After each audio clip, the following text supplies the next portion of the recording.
So the other day I was discussing how Eurocentric the fashion industry is, and part of the conversation we were having was designer names.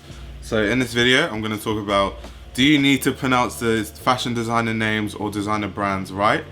And we'll just get deeper into that topic. But before I continue, follow me at Fashion Roadman on Instagram to learn more about news. I have so many other Instagram accounts as well. It's like a broken record. I have Andy Milamista Talk, I have Fashion Analyzer, and I have Eye or the Snapper. But yeah, don't follow those, just follow my main one.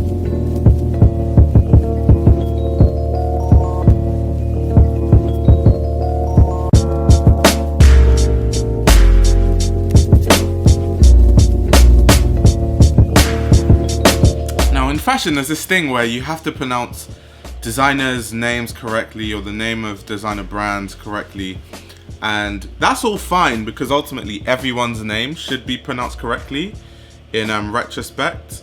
However, where it kind of gets iffy is in fashion, people feel the need to police how you pronounce certain names, even though you've shown that you have an amount of knowledge about a certain brand. And then it's really weird because now we have kind of like these YouTube videos that are dedicated to pronouncing names properly, and then if you go in the comments, there are people fighting like, that's not even how you pronounce it. So it's like, why is there such this big issue about names? And where we were talking about, I was talking with my friend about how Eurocentric the industry is. We were saying how, so for example, Martin Margiela, Martin is how you say the name in English. If you want to say it the Flemish way, which is how Margiela says it himself, and it's Martin Margiela. But if I'm speaking English, it doesn't make sense to be speaking like two languages simultaneously. Like if I'm speaking English and I say Martin, there's nothing wrong with that because the French or the Flemish translation of Martin is actually Martin. So when you think of it technically, it doesn't actually, there's no issue with it. It's just people feel the need to police names. And then also people only know how to pronounce European names. Like people, when it comes to names, right, when you're not from a culture, so for example, my name is Nigerian and I live in England, I grew up in England, born in England, so I don't expect people in England to pronounce my name correctly because they don't speak the language that my name is derived from. So it would be very hard for them to pronounce it properly. So long as you attempt it, it's fine. So my name is Odunayo. No one watching this, unless you're Nigerian, will be able to pronounce that. And that goes back to, I have an Icelandic friend who was trying to tell me about Icelandic fashion and stuff like that. And I couldn't pronounce any of the words. It's just their alphabet and the way they've learned to speak. I can't do it. So there's that factor of it. And then there's other designer names like Moalola, and people say Moalola. You're not pronouncing her name right, but you don't see black people going around policing people saying, oh, you can't pronounce Moalola properly, you say Moalola. Like, I think people go a bit too far, and it's kind of this pretentious thing in fashion that I wanted to talk about, because I don't know why it exists, why people feel the need to police names when, unless you know how to pronounce every single fashion designer's name on this planet, then it's kind of hypocritical for you to police people's names and say you're not pronouncing this right, blah blah blah, because ultimately the person is attempting to. And the worst cases when I see people policing names is when you're actually speaking English language. So like the Martin, because that's the perfect example. Martin is Martin if you're speaking English. If you're speaking French or Flemish, then it's Martin. So if I'm speaking English and I say Martin, there's no issue with it. I'm speaking English.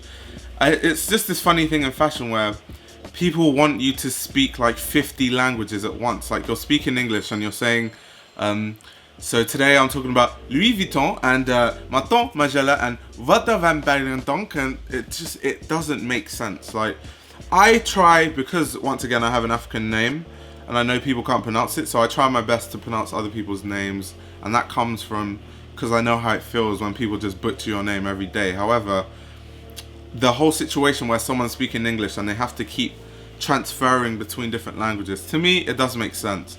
I feel like designers themselves, if they were to see this channel and see how I'm talking about how their brand is legendary and how they're legendary designers, you know, and how the impact they've had on the fashion industry. I think they wouldn't care if like I mispronounce their name a little bit, because not like I'm doing it deliberately. Some of these names I fully can't pronounce, just being an English speaker. Like, some of you guys just need to chill, just take a chill pill, just chill out, you know. Life can be happy, you know. Like, people get so angry over these designer names, you know, it's hilarious. So yeah, that was a quick bone I had to pick with the fashion universe, so to speak. But yeah, comment down below what you think. What are your thoughts on this? I know loads of people disagree, because, you know, that's just how it goes. Like this video, subscribe to the channel if you're new.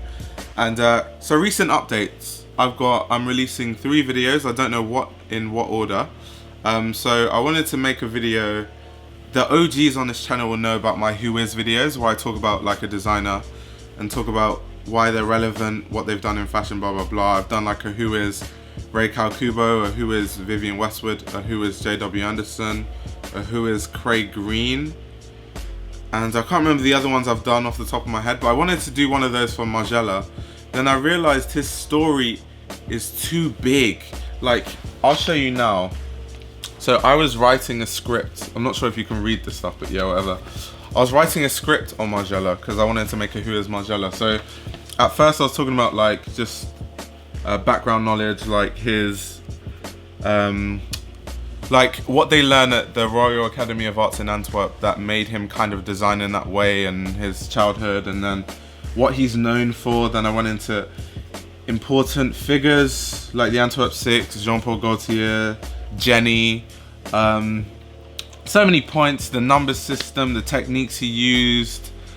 So it was just getting a bit too long. So what I'm gonna do is break the Who Is Margiela into parts, and then by the end of it I'm gonna make a Who Is Margiela video. But everything's not gonna be in it, because otherwise it's gonna be like 2 hours long. So there's a Margiela type video coming soon, you can expect that. Also, I did a poll on what videos people want to see in terms of Paris Fashion Week reviews for menswear for this past spring summer season.